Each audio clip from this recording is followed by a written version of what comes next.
Hello friends, நம்ம சேனலில் sweet recipe தான் இன்றைக்கி பார்க்க போகிறோம். பால் பாயாசம் எப்படி செய்யலான்னு நம்ம இன்றைக்கி பார்க்க போகிறோம். இது ஒன்றோட ஒன்று ஒட்டாமல் இருக்கிறதுக்கு ஒரு சில டிப்ஸ் இதில் கொடுத்துருக்கேன். நீங்கள் அதை ஃபாலோ பண்ணிங்கன்னா பாயாசம் நல்லா அருமையாக இருக்கும். வாங்க இதை எப்படி செய்யலான்னு நம்ம பார்க்கலாம். நீங்கள் முதல்ல நம்ம சேனல் ஃபஸ்ட் டைம் பார்க்குறீங்கன்னா முதல்ல சப்ஸ்கிரைப் பண்ணி சப்போர்ட் பண்ணுங்கள் ஃப்ரெண்ட்ஸ். வாங்க இதை எப்படி செய்யலான்னு பார்க்கலாம்.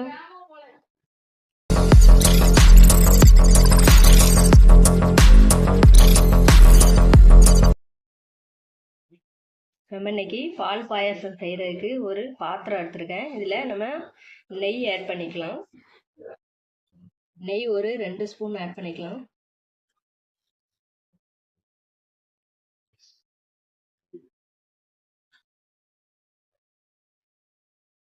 இதில் நம்ம முந்திரி திராட்சையை வறுத்தெடுத்துக்கலாம்.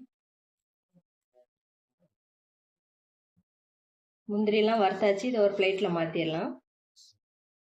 இதில் நம்ம இந்த சேமியாவையும் நம்ம வறுத்துக்கலாம்.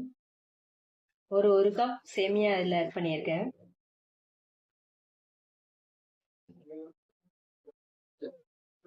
சேமியாவை கொஞ்சம் பொன்னிறமாக லைட்டாக வறுத்து எடுத்துக்கலாம்.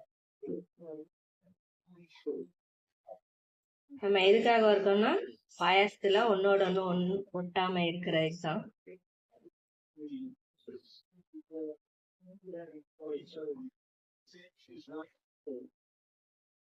சேமியா கொஞ்சம் வறுபட்டுட்டு நம்ம இப்போ இதை ஒரு பிளேட்ல நம்ம மாத்திடுவோம்.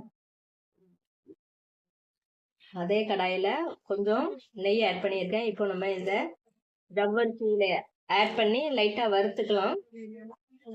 ஜவ்வரிசி எதுக்காக நம்ம வறுக்கோம்னா இது ஒன்னோட ஒன்று ஒட்டாம இருக்கும்.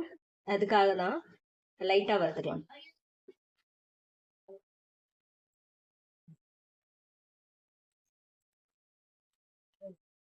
கொஞ்சம் வறுபட்டுட்டு நம்ம இப்போ இதில் 1 கப் ஜவ்வரிசி எடுத்துக்கோம். அதில் ஒரு 3 கப் தண்ணி ஆட் பண்ணுறோம்.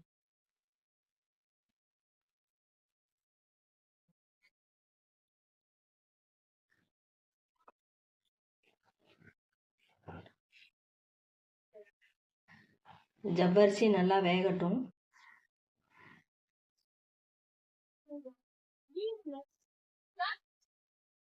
இது கொஞ்சம் இங்கே பாருங்க, முக்கால்வாசி வெந்திருக்கு. நம்ம இதில் பால் ஆட் பண்ணிக்கலாம். நான் இப்போ ஒரு 1/2 லிட்டர் பால் இதில் ஆட் பண்ணிக்க போகிறேன்.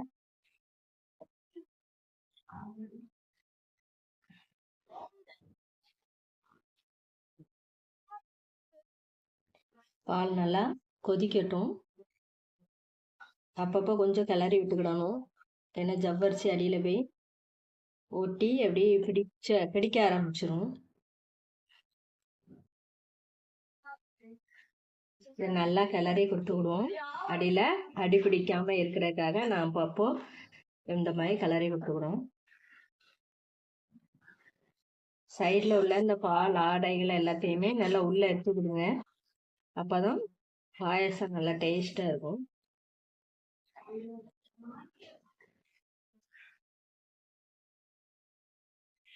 ஜவ்வரிசி நல்லா வெந்துட்டு பாருங்க, ஒன்னோட ஒன்று ஒட்டாமல் அப்படி தனித்தனியாக இருக்கு பாருங்க. அதனால தான் நம்ம ஃபஸ்ட்டு ஜவ்வரிசியை நம்ம வறுத்து உள்ளே போட்டால் அந்த மாதிரி இருக்கும், இல்லைன்னா ஒட்டிகிட்டு இருக்கும். நம்ம இப்போ சேமியா இதில் ஆட் பண்ணிக்கலாம்.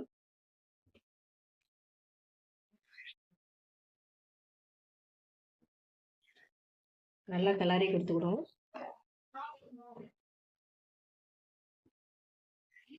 இதில் 2 ஏலக்காய் தூள் பண்ணி போட்டிருக்கேன். இதை ஆட் பண்ணிக்கிடுவோம். வறுத்து வச்சுட்டேன் முந்திரி ஆட் பண்ணிக்கலாம்.